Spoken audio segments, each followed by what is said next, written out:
من الشیطان الرجیم بسم اللہ الرحمن الرحیم والذین آمنوا وعملوا الصالحات سندخلهم جنات تجری من تحتها الانہار خالدین فیها ابدا وعد اللہ حقا ومن اصدق من اللہ قیلا۔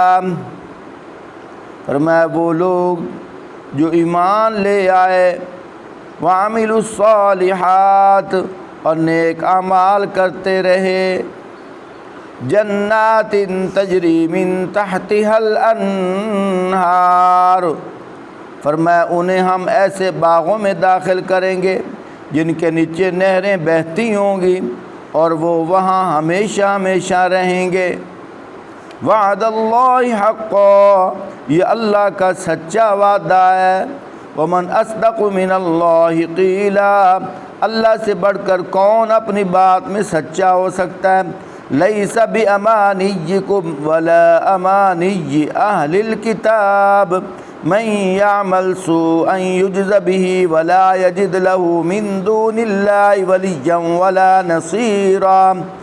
انجام کار آخرت کا نہ تمہاری آرزوؤں پر موقوف ہے نہ اہل کتاب کی آرزوؤں پر، جو بھی برائی کرے گا اس کا پھل پائے گا، اللہ کے مقابلہ میں اپنے لیے کوئی حامی و مددگار نہ پا سکے گا۔ وَمَن يَعْمَلْ مِنَ الصَّالِحَاتِ مِن ذَكَرٍ أَوْ أُنثَىٰ وَهُوَ مُؤْمِنٌ فَأُولَٰئِكَ يَدْخُلُونَ الْجَنَّةَ وَلَا يُظْلَمُونَ نَقِيرًا۔ اور جو نیک عمل کرے گا خواہ مرد ہو یا عورت، بشرطے کہ ہو وہ ایمان والا، تو ایسے ہی لوگ جنت میں داخل ہوں گے اور ان کے ذرہ برابر حق تلفی نہیں کی جائے گی۔ ومن احسن دینا ممن اسلم وجهه للہ وهو محسن واتبع ملت ابراہیم حنیفا واتخذ اللہ ابراہیم خلیلا۔ فرمایا اس شخص سے بہتر اور کس کا طریقہ زندگی ہو سکتا ہے جس نے اللہ کے آگے سر تسلیم خم کر دیا ہو اور اپنا رویہ نیک رکھا ہو اور یکسو ہو کر ابراہیم علیہ السلام کے طریقے کی پیروی کی ہو اور ابراہیم کے طریقے کی جس کو اللہ نے اپنا دوست بنا لیا ہو۔ سبحان اللہ۔ وَلِلَّهِ مَا فِي السَّمَاوَاتِ وَمَا فِي الْأَرْضِ وَكَانَ اللَّهُ بِكُلِّ شَيْءٍ مُحِيطًا۔ آسمانوں اور زمین میں جو کچھ ہے اللہ کا ہے، اللہ ہر چیز پر محیط ہے۔ محترم سامعین، یہ جو آیات پڑھی گئی ہیں ان کا شان نزول یہ ہے، اہل کتاب کون ہیں؟ جو آسمانی کتاب پر ایمان لانے والے ہیں۔ کیا مطلب؟ اس سے مراد یہودی بھی ہو سکتے ہیں، اس سے مراد عیسائی بھی ہو سکتے ہیں۔ تو مدینے کے اندر اہل کتاب بھی رہتے تھے، مسلمانوں پہ فخر کرنے لگے کہ ہم عظمت والے ہیں، ہم شان والے ہیں۔ کیوں؟ ہمارے نبی تمہارے نبی سے پہلے آئے تھے، ہم شان والے ہیں، ہمارے پاس جو کتاب آئی تھی وہ تم سے پہلے آئی تھی۔ مسلمانوں نے آگے سے جواب دے دیا، انہوں نے فرمایا ہم شان والے ہیں۔ کیوں؟ فرمایا ہمارے نبی تمہارے نبی کے افسر ہیں، تمام نبیوں کے سردار ہیں، خاتم النبیین ہیں، اور جو اللہ نے ہمیں کتاب دی ہے وہ دوسری کتابوں کی سردار ہے۔ اس پر یہ آیت نازل ہو گئی۔ کیا آیت نازل ہوئی؟ فرمایا لیس بامانیکم ولا امانی اہل الکتاب، فرمایا انجام کار آخرت کا نہ تمہاری آرزوؤں پر موقوف ہے نہ اہل کتاب کی آرزوؤں پر۔ فرمایا من یعمل سوءا یجز به ولا یجد له من دون اللہ ولیا ولا نصیرا۔ فرمایا جو بھی برائی کرے گا اس کا پھل پائے گا، جو بھی برائی کرے گا اس کا انجام، اس کا پھل پائے گا۔ جب یہ آیت نازل ہوئی صحابہ پریشان ہو گئے کہ آخر ہم انسان ہیں، صبح و شام ہم سے کوئی نہ کوئی خطا ہو جاتی ہے، دیکھو فکر انہوں نے کی، فائدہ ہمیں ہو گیا، ہم سے کوئی نہ کوئی خطا ہو جاتی ہے۔ تو اللہ پاک کیا فرما رہے ہیں، جو غلطی کرے گا، جو خطا کرے گا، اس کا سزا پائے گا۔ پھر تو صحابہ میں اتنی پریشانی ہوئی، آپ صلی اللہ علیہ وآلہ وسلم نے آگے سے اللہ پاک کی وحی کے ذریعے فرمایا کس بات کی پریشانی ہے یا رسول اللہ؟ اس بات کی پریشانی ہے، اللہ پاک فرما رہے ہیں من یعمل سوءا یجز بہ، جو برائی کرے گا وہ اس کا بدلہ پائے گا۔ فرمایا اللہ پاک نے یہ تو نہیں فرمایا کہ آخرت کے جہان میں پائے گا، یہ بھی ہو سکتا ہے اسی جہان میں مل جائے۔ یا رسول اللہ وہ کیسے؟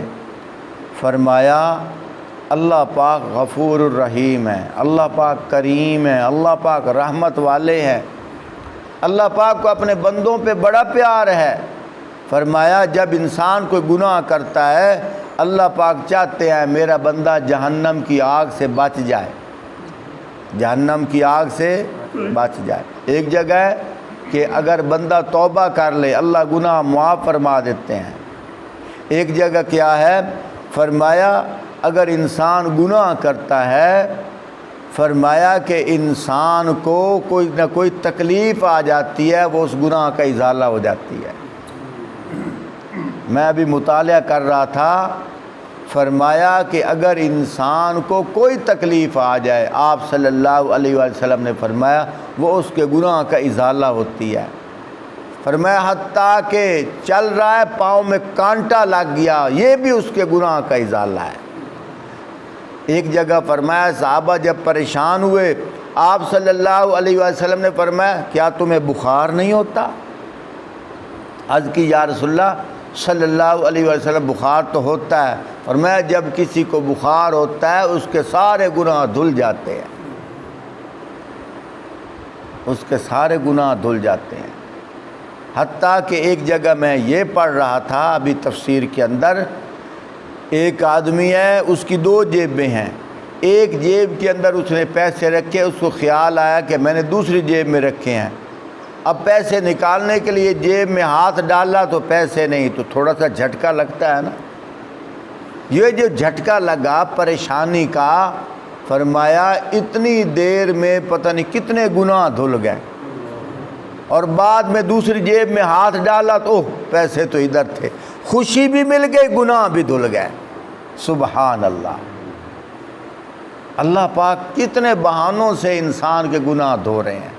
یہاں ایک اشکال ہے، اشکال کیا ہے کہ اعمال جو ہیں گناہ والے وہ تو غیر نبی سے ہوتے ہیں، نبی تو گناہوں سے معصوم ہیں، تو پھر تکلیفیں تو انبیاء کو بھی آتی ہیں، نقصان تو انبیاء کے بھی ہوئے۔ یاد رکھنے کی بات ہے جو تکلیفیں مصیبتیں انبیاء کو آئی ہیں وہ اللہ کی طرف سے امتحان ہے، ان کے ذریعے سے مرتبے بلند ہوتے ہیں۔ یہ صرف نبی کی بات نہیں، غیر نبی کوئی انسان بھی ایسا ہے، بعض اللہ کے بہت مقرب لوگ ہیں جو گناہ نہیں کرتے، گناہ کا مادہ تو ان کے اندر ہوتا ہے، گناہ کر سکتے ہیں لیکن گناہ نہیں کرتے، لیکن تکلیفیں ان کو بھی آتی ہیں۔ تو اس کا یہ مطلب نہیں یہ گناہ کا ازالہ ہو رہا ہے، نہیں، اس کا مطلب یہ ہے اللہ پاک اس کو امتحان میں ڈال رہے ہیں۔ یہ تو پتہ ہے نا، 5ویں کی کلاس ہے اس کا امتحان چھوٹا، 8ویں کی کلاس ہے امتحان بڑا، 10ویں کی کلاس ہے امتحان تھوڑا سا مشکل۔ جس طرح درجات بڑھتے جائیں گے تھوڑا سا امتحان مشکل ہوتا جائے گا، اگر اس امتحان میں وہ پاس ہو گیا تو اس کو درجہ بھی بلند ہوتا جائے گا۔ یہ بھی اسی طرح ہے، اللہ کا قرب لینے کے لیے اللہ پاک اپنے بندے کو آزماتے ہیں، آزمانا ہی امتحان ہے۔ اللہ پاک ہمیں بغیر امتحان کے اپنا قرب عطا فرمائے، اللہ پاک ہمیں عافیت والی زندگی عطا فرمائے۔ آگے کیا فرمایا؟ ملت ابراہیم۔ یہ ملت ابراہیم سے کیا مراد ہے؟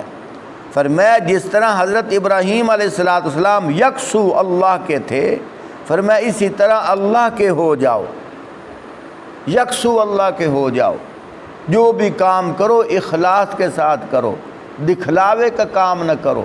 حضرت ابراہیم علیہ السلام مہمانوں کے لیے بچھڑا ذبح کیا تو اخلاص تھا، خانہ کعبہ تعمیر کیا اخلاص تھا، اپنے بیٹے اسماعیل علیہ السلام کو ویرانے میں چھوڑا تو اخلاص تھا، اللہ کی رضا تھی۔ فرمایا جو بھی کام کرو، فرمایا چھوٹے سے چھوٹا کام کرو، حتیٰ کہ کھجور کا ایک دانہ بھی اللہ کے راستہ میں صدقہ خیرات کرو، اس میں بھی اتنا اخلاص ہونا چاہیے کہ اللہ پاک اس اخلاص کی برکت سے اس کا ثواب بڑھا چڑھا کر احد پہاڑ سونا اللہ کے راستہ میں صدقہ خیرات کرنے کا ثواب عطا فرماتے ہیں۔ اللہ ہمیں سمجھنے کی توفیق عطا فرمائے۔